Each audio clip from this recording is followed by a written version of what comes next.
నమస్తే అండి. నమస్తే సార్. సజ్జల రామకృష్ణారెడ్డి శుద్ధపూస సాంప్రదాయని అంటూ ఉంటారు. అవును. ఎవరి కళ్ళల్లో పడకూడదో వాడి కళ్ళల్లో పడ్డాడండి. ఎవరికైతే దొరకకూడదో వాడికి దొరికాడండి. వాడు పవన్ కళ్యాణ్ గారికి అడ్డంగా బుక్ అయ్యాడు. అసలు సజ్జల రామకృష్ణారెడ్డి అంటే వాడు బతికేంటండి. ఒకప్పుడు ఈనాడులో చిన్న ఉద్యోగిగా పనిచేసినాడు. పీక్ టైంలో 22,000 జీతం సార్. ఈనాడులో 22,000 జీతం. అవును, 22,000 జీతం కేవలం. అవును, 22,000 జీతానికి పనిచేసినాడు. ఇవాళ 200 ఎకరాల్లో ఒక ఎస్టేట్ కట్టేసుకున్నాడు అండి. 200 ఎకరాలు, అందులో మళ్ళీ 40 ఎకరాలు ఫారెస్ట్ భూములను ఆక్రమించాడు. ఆడ ఆక్రమించి కట్టుకున్న ఎస్టేట్ కి ఒక పెద్ద గేట్ ఒకటి పెట్టేసి ఎవరిని లోపలికి అలౌ చేయడు. 4 సెక్యూరిటీ గార్డులు ఉంటారు ఆ గేట్ దగ్గర. 24/7 8 గంటలకు ఒక బ్యాచ్ చొప్పున, రోజుకి 3 బ్యాచ్లు 4 చొప్పున ఆ గేట్ దగ్గర కాపలా. ఎవరిని లోపలికి వెళ్ళినవరండి. ఆ ఎస్టేట్ కట్టుకున్నాడు. పవన్ కళ్యాణ్ గారు ఇప్పుడు సర్వే అధికారులకి ఆర్డర్ వేశారు. లోపలికి వెళ్ళి మొత్తం సర్వే అంతా చేసి రండి భూముల్ని, ఆడ ఏమేమి భూములు కొట్టేశాడు ఏంటనేది మొత్తం నాకు వివరాలు తీసుకురండి. అసలు ఏ సర్వే నెంబర్లో ఆ భూమి ఉంది, ఆ భూమి ఆడిదేనా, ఎవరి దగ్గరన్నా అన్యాయంగా దొబ్బేశాడా, అక్రమంగా బెదిరించి లాక్కున్నాడా, ఈ మొత్తం వివరాలు తీయాలి బయటికి. మొత్తం సర్వే తీసుకుని రమ్మని పంపించారు పవన్ కళ్యాణ్ గారు. ఇప్పుడు చూద్దాం ఒకసారి, మీకు వినిపిస్తా దీని మీద పూర్తి కథనాన్ని, తర్వాత మీ విశ్లేషణ కావాలి. వైఎస్ఆర్ జిల్లాలో సజ్జల రామకృష్ణారెడ్డి కుటుంబం అటవీ డీకేటీ భూములు ఆక్రమించిందనే ఆరోపణలపై ఉప ముఖ్యమంత్రి పవన్ కళ్యాణ్ విచారణకు ఆదేశించారు. సజ్జల కుటుంబ ఎస్టేట్లోని భూముల్లో అటవీ భూములెన్నో నివేదిక ఇవ్వాలని కడప కలెక్టర్ను ఆదేశించారు. ఈ వ్యవహారంపై సర్వే అధికారులు ఇవాళ కలెక్టర్కు నివేదిక ఇచ్చే అవకాశం ఉంది. వైఎస్ఆర్ జిల్లా సీకేదిన్నె మండలంలోని సుగాలి బిడికి గ్రామం వద్ద దాదాపు 200 ఎకరాల్లో సజ్జల ఎస్టేట్ ఏర్పాటు చేశారు. వైసీపీ హయాంలో సకల శాఖ మంత్రిగా పెత్తనం చెలాయించిన సజ్జల రామకృష్ణారెడ్డి సోదరుడు సజ్జల దివాకర్ రెడ్డి కుమారుడైన సందీప్ రెడ్డి వారి కుటుంబ సభ్యుల బినామీ పేర్లతో 100 ఎకరాలు పట్టా భూములు, డీకేటీ భూములు కొనుగోలు చేశారు. ఇందులో కొన్ని అటవీ భూములు, డీకేటీ భూములను కబ్జా చేశారనే ఆరోపణలున్నాయి. సుగాలి బిడికిలోని సర్వే నంబర్ 1629లో 40 ఎకరాల వరకు అటవీ భూములు కొట్టేశారనే ఫిర్యాదులు వచ్చాయి. వైసీపీ హయాంలో కడప డిఎఫ్ఓగా పనిచేసిన అధికారిని అడ్డుపెట్టుకుని పట్టా భూముల్లోకి అటవీ భూములను కలిపేసుకుని లీగలైజ్ చేసుకున్నట్లు ప్రచారం జరుగుతోంది. సజ్జల ఎస్టేట్ భూములకు కంచె, పెద్ద పెద్ద గేట్లు పెట్టి లోపలికి ఎవరిని అనుమతించడం లేదు. ప్రధాన గేటుకు ఎదురుగా సర్వే నంబర్ 1612లో 5 ఎకరాల 14 సెంట్ల చుక్కల భూమి ఉంది. ఇందులో సుగాలి బిడికి గ్రామానికి చెందిన రాజానాయక్ భార్య బుక్కేదేవి పేరిట ఎకరా 34 సెంట్లు, బుక్కే ముత్యాలమ్మ పేరిట ఎకరా 30 సెంట్ల డీకేటీ పట్టాను 1993లో ప్రభుత్వం అందజేసింది. నాటి నుంచి బాధితులు ఆ పొలంలో మామిడి చెట్లు, ఇతర వ్యవసాయ పంటలు సాగు చేసుకుంటున్నారు. తన 2.5 ఎకరాలను సజ్జల ఎస్టేట్ లో కలిపేసుకున్నారని, నోరెత్తితే చంపేస్తామని బెదిరించినట్లు రాజానాయక్ చంద్రబాబు పవన్ కళ్యాణ్ కు గతంలో ఫిర్యాదు చేశారు. జిల్లా కలెక్టర్ కు మొరపెట్టుకున్నారు. వైసీపీ హయాంలో రెవెన్యూ అధికారులను అడ్డుపెట్టుకుని చాలా మంది డీకేటీ పట్టా భూములను సజ్జల ఎస్టేట్ లో కలిపేసుకున్నారనే ఆరోపణలున్నాయి. ఈ 22,000 ఎకరాలు జీతగాడండి సార్. వాడు రెగ్యులరైజ్ చేంజ్ చేసుకున్నాడంట ఫారెస్ట్ ల్యాండ్స్ ని కూడా. ఫారెస్ట్ ల్యాండ్స్, దాంతోపాటు డీకేటీ భూములు. మీరు ఎవరైతే ఆయన రాజానాయక్ జిరాయితీ భూముల కింద మార్చేసుకున్నాడు ఒక అధికారం అడ్డం పెట్టుకుని. అవును. ఏంటండి వాడి దందాలు? మీరు ఎవరైతే ఆయన రాజానాయక్ ఆ పేరు చెప్పారు కదా, వాళ్ళు ఎస్టీలు సార్. వీళ్ళకి ఎవరైతే బడుగు బలహీన వర్గాలు కావచ్చు, ఎస్టీలు కావచ్చు, ఓసీలోని నిరుపేదలు కావచ్చు, వీళ్ళందరికీ గతంలో రాజుల దగ్గర, భూస్వాముల దగ్గర ఎక్కువ భూములు ఉండేవి. వాళ్ళ నుండి అధిక మొత్తంలో వినోబా భావే ఈ యొక్క ఫీల్డ్స్ పైన రిఫార్మ్స్ చేశాడులే సార్. అతను ఈ పేదలకి భూములు అందజేశాడు. అవి పట్టా అవి డీకేట్ భూములు. ఆ డీకేట్ భూములు వాళ్ళు ఏదో వాళ్ళ కష్టం కొద్దీ వాళ్ళు చేసుకుంటా ఉంటాయి పాపం నిరుపేదలు. అది కూడా అంటే దౌర్జన్యం కొద్దీ ఎవరికైనా చెప్తే చంపేస్తాం అని చెప్పి రెవెన్యూ అధికారులు వాళ్ళ చేతలో ఉండిపోయా, కలెక్టర్ స్థాయి వాళ్ళు కూడా వాళ్ళ చేతలో ఉండిపోయా, పోలీసు వాళ్ళు వాళ్ళ చేతలో ఉండిపోయా. నెక్స్ట్ 30 ఏళ్ళ అధికారంలో ఉండేట్టు నిజంగా కళల్లో ఉన్నారు. ఇంకా అంత దౌర్జన్యం చేయకుండా ఉంటే ఇంకేం చేస్తారు సార్ వాళ్ళు? ఆ రేంజ్ లో ఉన్నారు సార్. వాళ్ళకు కొవ్వు మతం ఆ రేంజ్ లో ఎక్కిండింది. అటాడిది అదృష్టం ఏంటంటే, మన అదృష్టం వాస్తవంగా రాష్ట్ర ప్రజల అదృష్టం చిక్కి చిక్కి చిక్కి పవన్ కళ్యాణ్ గారికి దొరికిపోయినాడు. అన్ని శాఖల్లోనూ ఉండాలి ఆయన అవినీతి. అది నెమ్మదిగా తవ్వుతారు. వాళ్ళ కొడుకు ఆల్రెడీ పారిపోయినాడు విదేశాలకి. లుకౌట్ నోటీస్ వదిలినే ఉన్నారు, కానీ విదేశాల్లో ఉన్నాడంట. లుకౌట్ నోటీస్ ముందే పోయినట్టున్నాడు. ఓకే. అంత మీరు చెప్పినట్టు ఆయన శుద్ధపోసలు లేదా అంత మంచోళ్ళు అయితే పబ్లిక్ వచ్చి ఫేస్ చేయరా సార్ వాళ్ళు? అవును. వాళ్ళు ఇప్పుడు రోజా కావచ్చు, ఈ యొక్క సిగ్గన్నా ఉండి అసలు నిజంగా ఊహించుకుంటాను ఒక బాధగా ఉంటుంది. ఒక మాట, వైసీపీ కార్యకర్తలను రెచ్చగొడుతున్నారు వీళ్ళు. అంత రెచ్చగొట్టే వాళ్ళు కేసులు అయినా ఎన్నైనా మేము ఎదుర్కొంటాము, జైలుకు పోతాము, నెక్స్ట్ వచ్చేది మా ప్రభుత్వం అన్నప్పుడు స్వయాన ఏదైతే ఈ మాట మాట్లాడాడు ఇతను మొన్న పబ్లిక్ లో మీడియా పరంగా, వాళ్ళ కొడుకు ఆడిపోయినాడు, ఆ కేసు ఇప్పుడు ఎదుర్కోవాలి కదా సార్. అవసరమైతే జైలుకు పోవాలా? నువ్వు పబ్లిక్ ఏ మెసేజ్ ఇస్తున్నావు? నీ వైసీపీ కార్యకర్తలకు ఏ మెసేజ్ ఇస్తున్నావు అంటే నీ వైసీపీ కార్యకర్తలందరూ పోవాలనా? అంతే కదా సార్.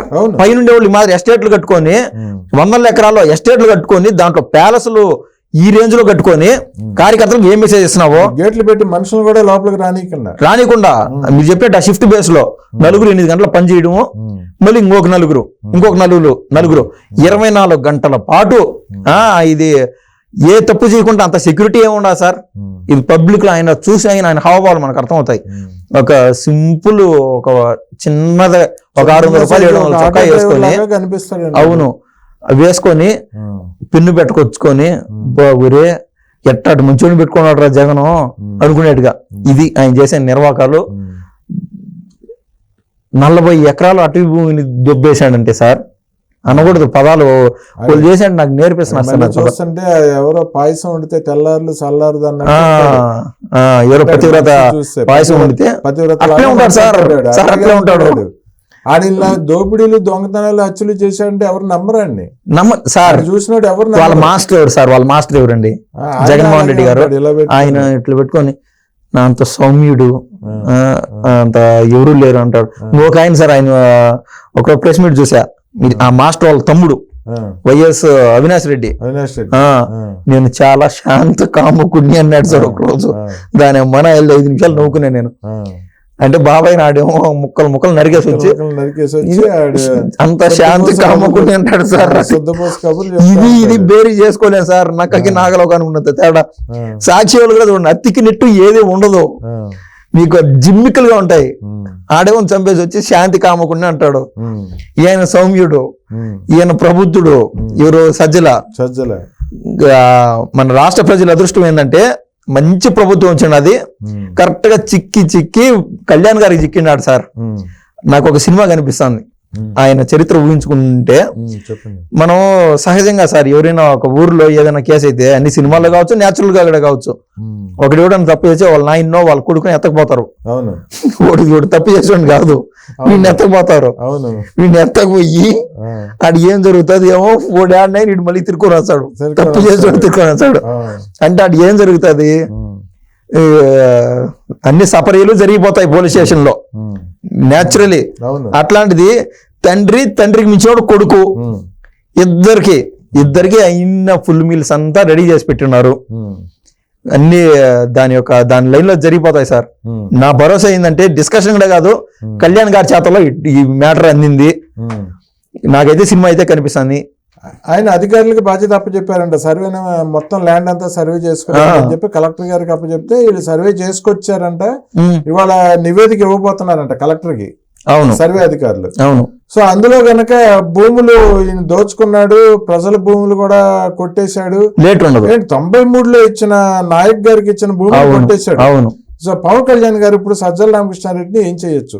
ఇవన్నీ తేలితే లేటే ఉండదు సార్. నేను అనుకుంటున్నాను పాపం డైలీ ఏదైనా వాళ్ళు ఆ తప్పు చేసినారు బా, ఇది చేసినారు బా అని మనం వీడియోస్ చేస్తున్నాం.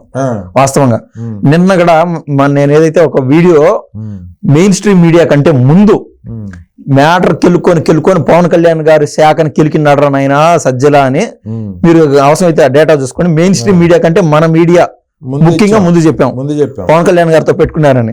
ఈ రోజు తీరా చూస్తే మ్యాటర్ కొంచెం స్పీడ్ లోనే ఉన్నది. కళ్యాణ్ గారి చేతల్లో టాపిక్ ఉన్నందున ఈ బొమ్మ అయితే రాష్ట్ర ప్రజలకి క్లియర్ కట్ గా కనిపిస్తుంది. జగన్మోహన్ రెడ్డి ఈయన ఫోన్ కాల్ అయినా పిక్ చేస్తాడేమో, నేను చూస్తాను సార్, చూద్దాం. నేను అనుకోవడం జగన్మోహన్ రెడ్డి గారు సంక్రాంతికి అరిసెలు తీసుకుని ఈయన కలవడానికి జైలుకి వెళ్తారేమో. ఎందుకంటే నందిగం సురేష్ కాడికే పోయినారు కదా. పోయాడు. నందిగం సురేష్ ఏంటి వాడున్నాడు కదా, పిన్నెల రామకృష్ణారెడ్డి. అవును, వాడి దగ్గరికి కూడా పోయాడు.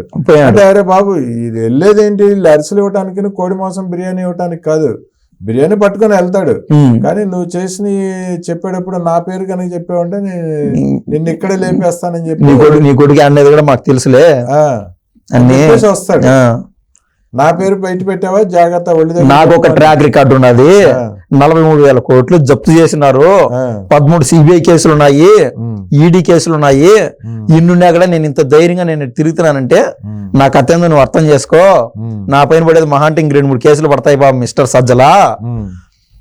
నీ పని నువ్వు చేసుకో, జగన్మోహన్ రెడ్డికి దీనికి సంబంధం లేదని నువ్వు చెప్పు అని స్వీట్లు పాడి తినిపించేసి, బాబాయ్ కేసుతో పాటు ఇంకో కేసు వద్దు నాదేమవుతుంది, నేను జైలుకి పోతున్నానా, నాదేమన్నానా, ఏమన్నా పవన్ కళ్యాణ్ లాంటి వాళ్ళు, లోకేష్ గారు లాంటి వాళ్ళు వాళ్ళకి తిక్కరేగే వరకు నాకైతే ప్రశాంతంగానే ఉంటాను. నా పేరస ఈ పేరస చక్కర్లు కొడతా ఉంటాను.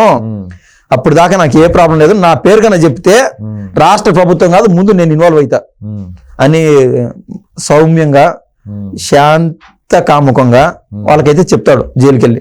అంటే పవన్ కళ్యాణ్ గారు అయితే ఈయన చేసిన దోపిడీ అంతా గనక నివేదికలో నిర్ధారణ అయిందంటే ఈడ్చుకొచ్చి జుట్టు పట్టుకుని లాక్కొచ్చి లోపల అయిందని చెప్పి ఆర్డర్ వేస్తారు. 100% అంత ఓపిక ఆయనకి లేదు. కళ్యాణ్ గారికి అంత ఓపిక లేదు. క్లియర్ కట్ గా మనకి ఎవిడెన్స్ అన్ని కనిపిస్తున్నాయి కదా సార్. ఇదేంది అది లాగి నాకు ఇప్పుడు చూడు బోర్గడ్డ అనిల్ చూడు, పవన్ కళ్యాణ్ గారు అంటాడు చూడు ఒక సినిమాలో, నాకు సీఎం అయిన ఒకటే చేయం అయిన ఒకటే అన్నట్టు ఏదో ఒక డైలాగ్ ఉంది సార్. అదే మాదిరా పవన్ కళ్యాణ్ గారి దృష్టిలో బోర్గడ్డ ఒకటే, ఈ సజ్జల గడ్డ ఒకటే, పెద్ద తేడా ఏమి ఉండదు.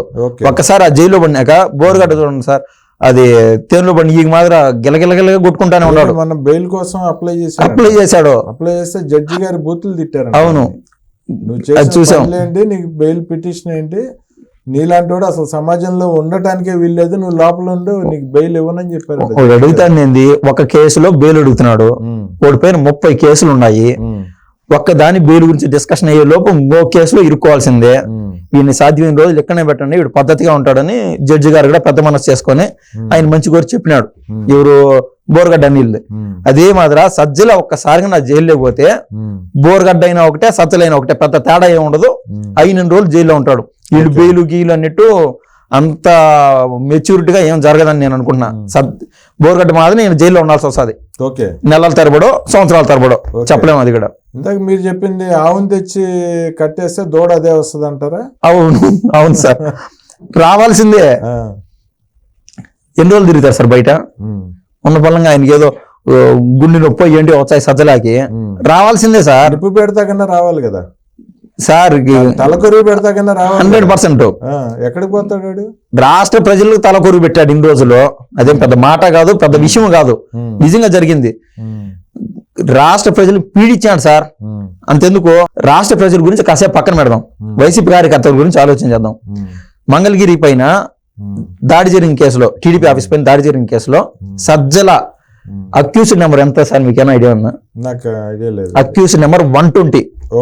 ఐ థింక్ అతనిదే అక్యూజ్డ్ నెంబర్ లాస్ట్ అన్నమాట. A1 ఎవరో, A2 ఎవరో, A3 ఎవరో, 120 మంది రౌడీల్ని పార్టీ ఆఫీస్ ధ్వంసం చేయడానికి పంపించినోడే. కానీ ఆయన అక్యూజ్డ్ నెంబర్ 4, 6, 7, 9, 11 కూడా కాదు. నెంబర్ అక్యూజ్డ్ నెంబర్ 1 లో ఉండాలా. అక్యూజ్డ్ నెంబర్ 120 ఉన్నాడంటే మిగిలిన వైసీపీ కార్యకర్తల్ని, ఆ యొక్క రౌడీ మొక్కని నీట్ గా వాడేసుకున్నాడు, ఇరికిచ్చేశాడు. ఏ 120 అంటే ఆయన లిస్ట్ ఎప్పుడు వచ్చేది, నేను చాలా తక్కువ చేశాను అన్నట్టు. అంటే ప్రతి దాంట్లో చేసిందంతా మా కార్యకర్తలు ఏం చెప్తారు, మా కార్యకర్తలు అదే కదా అని చెప్తాను. అది వైసీపీ కార్యకర్తలు. అవును, ఎవరికాడు జీవితాలు నాశనం చేసుకుని జైలులో ఉండాల్సిందే. సిగ్గులా ఉన్నా సార్, వాళ్ళ కొడుకుని అయితే విదేశాలకు పంపించి లుకౌట్ నోటీసులు అన్ని పెట్టుకొని కూడా బయటకు వచ్చి మీరు కార్యకర్తలు చలరేకపోండి, అవసరం అయితే జైలుకు పోండి. ఏమవుతుంది అంటే ఆల్రెడీ పోయిన వాళ్ళకి ఏం చేస్తున్నాడు మీ జగన్ అన్న? 700 మంది జైల్లో కూర్చునే వాళ్ళు కొంతమంది, 41A నోటీసులు తీసుకునే వాళ్ళు కొంతమంది, రౌడీ షీటర్లు రౌడీషీటర్లో 700 పడి ఉన్నారు. పిల్లలు ఏడుస్తున్నారు, తినడానికి తిండి కూడా లేకుండా ఏడుస్తున్నారు. వాళ్ళు ఎట్టాటోళ్ళైనా వాళ్ళ భార్య కంటూ వాళ్ళ ప్రేమ ఉంటది కదా, తప్పదు కదా. ఇదే మాత్రం ఇప్పుడునే కార్యకర్తలను కూడా ఈ యొక్క వైసీపీ యొక్క ఈ చలిమంట కాచుకోవడానికి కార్యకర్తలను రెచ్చగొట్టడమే. ఒకటే ఎగ్జాంపుల్ ఇందాక చెప్పినట్టు, ఆయన 120 ఉంటాడు కానీ మిగిలిన వాళ్ళందరూ కార్యకర్తలే. 119 వరకు కూడా, అక్యూజ్ నెంబర్ 119 వరకు కూడా కార్యకర్తలను వాడుకునేది వీళ్ళకి అలవాటు. మీరు పొరపాటున జైల్లో ఉంటే మీరు బతికి బయటకు వస్తారనేది కూడా డౌటే. మీ అదృష్టం ఏంటంటే కూటమి ప్రభుత్వం ఉన్నది. మీ ప్రభుత్వం ఏమైనా ఉంటే ఎవరైతే ఈ జగన్మోహన్ రెడ్డి కుటుంబానికి సాయపడి ఉంటారో లేదా వైసీపీకి సాయపడి ఉంటారో వాళ్ళని కూడా లిస్ట్ లో లేపేస్తారు ప్రాణాలతో లేకుండా. వాళ్ళ నైజం అది. మొహమాటలు అంటే చాలా ఎగ్జాంపుల్స్ మాట్లాడుతూ పోతే 100 పేజీల టాపిక్ అది. ఇది సార్ నేను చెప్పలేదు. బోరుగడ్డ అనిల్ గారిని అరెస్ట్ చేసినప్పుడు ఆయన భార్య స్టేట్మెంట్ ఇచ్చారు, ఆయన గనక విడుదల చేయకపోతే ఆయన అభిమానులందరూ ముట్టడి చేస్తారు, ఉద్యమం చేస్తామని చెప్పి స్టేట్మెంట్ ఇచ్చింది. సాక్షి చూడండి మీకు అర్థమవుతుంది. అదే సార్ పాపం కార్యకర్తలు నేను విన్నవించుకుంటా వైసీపీ కార్యకర్తలకి. ఈ రోజు ఆయన జైల్లో ఎవరైతే ఉన్నారో ఇది ప్రకాశం బ్యారేజ్ కాడ ఇసుక అంతా టన్నులు వేసి నందిగం సురేష్ ఆయన కావచ్చు, పెద్ద పెద్దోళ్ళు ఈ నందిగం సురేష్ కి ఇచ్చినంత వాల్యూ బోరుగడ్డకి లేదు. రోజు నందిగం సురేష్ అంట పెద్ద పెద్ద నాయకుల గురించి మాట్లాడుతూ ఉన్నారు. కానీ ఎక్కడైనా బోరుగడ్డ అనిల్ అనేవాడు వాడి మాదిరి దళితుడు జైల్లో ఉన్నాడు, అక్రమ కేసులు పడి ఉన్నాయి అని బోరుగడ్డ అనిల్ పైన ఒక్క స్టేట్మెంట్ అని మన సాక్షిలో చూసామా? వాడుకొని టిష్యూ పేపర్ మాదిరి వదిలి దులిపేస్తారు సార్. దులిపేస్తారు వీళ్ళు. పిన్నెల రామకృష్ణారెడ్డి గాని అవును, ఇందాక నేను చెప్పాను కదా, ఆ పిన్నెల రామకృష్ణారెడ్డి కావచ్చు, వీళ్ళకి ఇచ్చే వాల్యూ అట్టడు కార్యకర్తలు ప్రాణానికి వడ్డీ లేకుంటే కన్ను మీద తెలియకుండా బూతులు మాట్లాడిన వాళ్ళు, ఇట్లాంటి వాళ్ళకి ఎవరికి వాల్యూ ఇవ్వరు. ఓడి బోరుగడ్డ నీళ్ళని ఎంత విన్నా చచ్చిపోతే అంత మేలని పైన వాళ్ళందరూ అనుకుంటానే ఉన్నారు. అది వీళ్ళకి విషయానికి వద్దాం. ఇప్పుడు పవన్ కళ్యాణ్ గారు సజ్జల రామకృష్ణారెడ్డి చెప్పకూడేనంటారా? 100% సార్. ఓకే, నీకు రోజుల వ్యవధిలో తేడా రావచ్చు కాక నెల తిప్పి కొడితే అతి త్వరలో పడి పవన్ కళ్యాణ్ చేతుల్లో పడి ఉన్నాడు. ఇంక అంకుశం పార్ట్ 3 మొన్నగా చెప్పాము. ఓకే, అది ఓకే అండి, థ్యాంక్ యూ అండి, ధన్యవాదాలండి.